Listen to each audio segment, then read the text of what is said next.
दोस्तों आज हम बात कर रहे हैं फिजिक्स का जो आपका प्रैक्टिस सेट है उसके बारे में। 2025 का प्रैक्टिस सेट हम देख रहे हैं इस वीडियो में। तो चलिए इसके कुछ क्वेश्चंस देखते हैं कि कैसे कैसे क्वेश्चंस हैं इसमें और क्या उसके आंसर्स रह सकते हैं।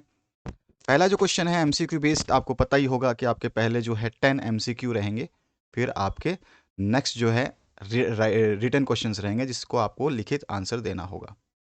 तो यहाँ पे पहला क्वेश्चन पूछा गया है, when A motorcyclist takes a circular turn on a level race track, the centripetal force is। जब motorcyclist takes circular motion turn on level track है, तो क्या आंसर हो जाएगा? जब लेवल ट्रैक होगा तब the friction force between tyres and road ही होगा। ठीक है, लेवल ट्रैक है तो यहाँ पे सी ऑप्शन करेक्ट हो जाता है आपका। इसके बाद जो नेक्स्ट क्वेश्चन है उसकी बात करते हैं। यहाँ पूछा गया आपसे, if the length of a simple pendulum is doubled keeping its magnitude constant, its energy will be।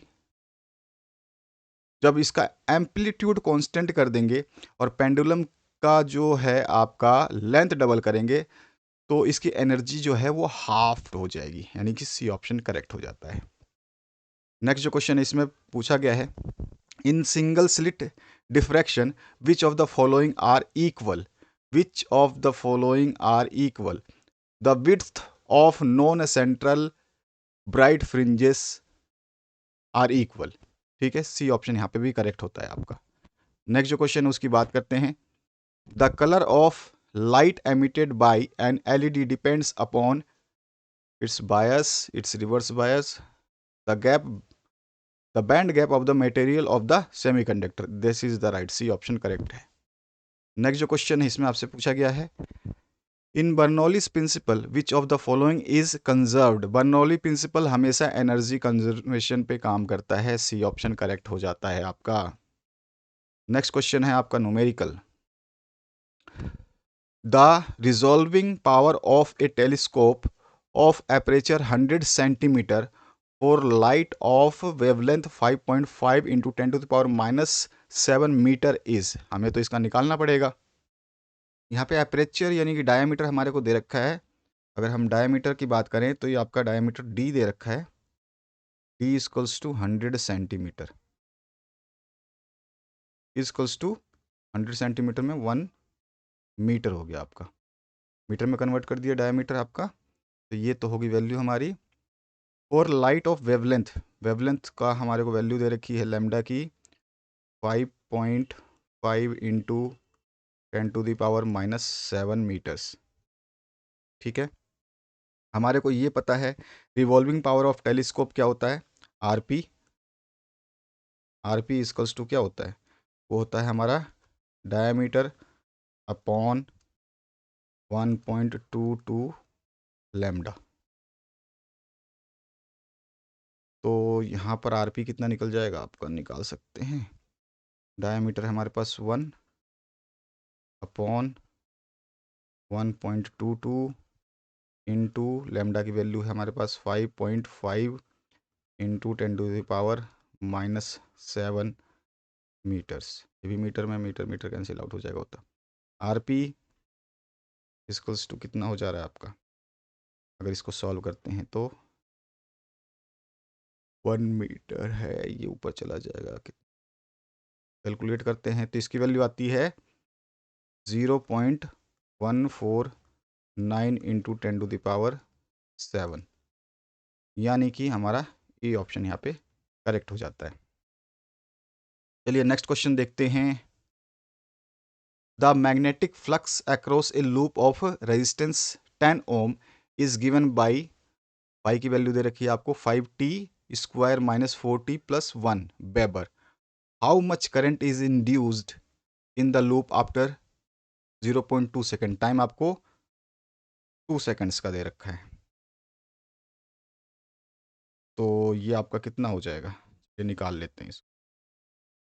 Magnetic flux आपको दे रखा है, इसमें पाई की वैल्यू दे रखी है आपको 5t square minus 4t plus 1। तो यहाँ पर d5/dt निकाल ले तो कितना आ जाता है इसका, 5/dt, यहाँ पे 5 to 10 T-4, कांस्टेंट तो ज़ीरो हो जाएगा। ये आपका वेबर पर सेकंड आ गया। अब हमारे को पता है ईएमएफ की वैल्यू क्या होती है, ईएमएफ का फॉर्मूला क्या होता है, ईएमएफ ई इक्वल्स टू क्या होता है आपका -5d∅/dt। हमारे पास वैल्यू क्या है इसकी, d∅/dt की, वो रख देंगे, और माइनस तो हमारे पास फॉर्मूले में है ही, माइनस ऑलरेडी लगा दिया, और हमारे पास जो वैल्यू है ये रख देते हैं 10t-4, ठीक है। और t हमारे को गिवन है आपको टाइम, वो है 0.2, यहाँ पे आप देख सकते हो ये रहा। तो यहाँ से आगे हम निकालना चाहें तो क्या हो जाएगा, यहाँ पे t रख दीजिए, तो यहाँ पर आपका e इक्वल्स टू कितना हो जाता है, e इक्वल्स टू हो जाता है -10 इंटू 0.2 -4, की वैल्यू कितनी आ जाएगी, -10 इंटू 0.2 यानी कि 2 - 4 इक्वल्स टू कितना आ जाएगा, 2 + 4 -2 + 4 इक्वल्स टू कितना आ जाता है आपका 2, ठीक है। तो ई आ गया आपके पास में 2। अब हमारे को निकालना क्या है, करंट निकालना है, इंड्यूस्ड करंट निकालना है हमारे को, फाइंड आउट करना है करंट। तो आई की वैल्यू क्या होता है, आई इक्वल्स टू होता है, करंट जो हम निकालेंगे वो होता है E/आर। ई की वैल्यू हमने निकाल ली 2, आर हमारे को रेजिस्टेंस कितना दे रखा है, आर दे रखा है 10, 2/10, यानी कि वैल्यू कितनी आ जाएगी इसकी 0.2 एम्पियर।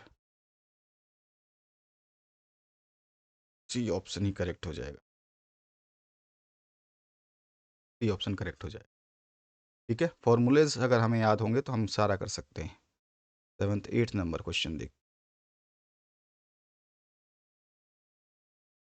8th नंबर में आपसे क्या बोल रहा है ये देखिए,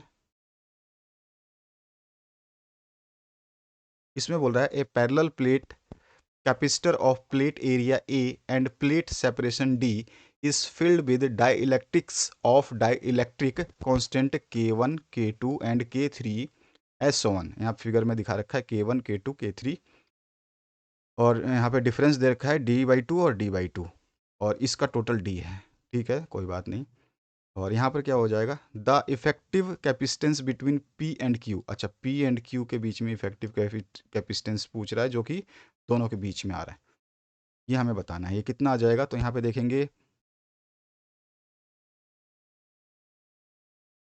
ये K1 और K2 और K3 तो आपके हो गए, ये पैरेलल में है, ये सीरीज में हो गए, तो इसका हमारे पास फॉर्मूला डायरेक्ट क्या बन जाता है, क्योंकि ये तो आपका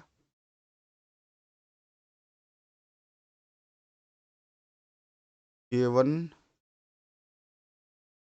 का हाफ, और K2 सीरीज में है तो क्या हो जाएगा आपका K2 इंटू K3/K2 + K3, कौन सा आता है आपका ε0A/D, K1/K2, ये K1/K2, K2 इंटू K3, ठीक है, K2 इंटू K3 और K2 प्लस में K3, सी ऑप्शन यहाँ पे भी आपका करेक्ट हो जाता है। चलिए अब नेक्स्ट क्वेश्चन को देख लेते हैं, इसमें क्या पूछ रहा है, in spectrum of hydrogen atom which transition will yield longest wavelength. तो वेवलेंथ लॉन्गेस्ट किसकी होगी, हमारे पास सबसे ज़्यादा जो है मैक्सिमम को निकालते हैं तो हमारे को पता चल जाएगा N8, N इक्वल्स टू 8।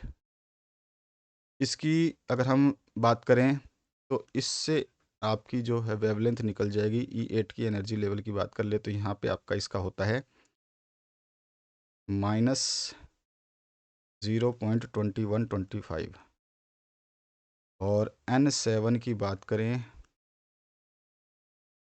तो इसका होता है आपका 0-0.0277, यानी कि आपको निकालना है E8 माइनस E7।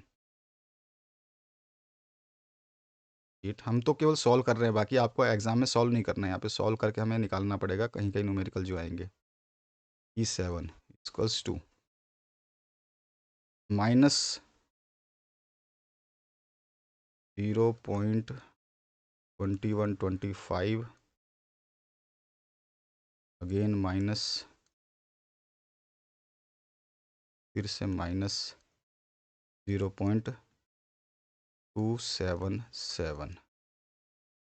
इसका कैलकुलेशन कितना आएगा? कैलकुलेटर से कैलकुलेट करें तो इसका आ रहा है 0.0645। तो ये है लॉन्गेस्ट वेवलेंथ, इसी की आएगी।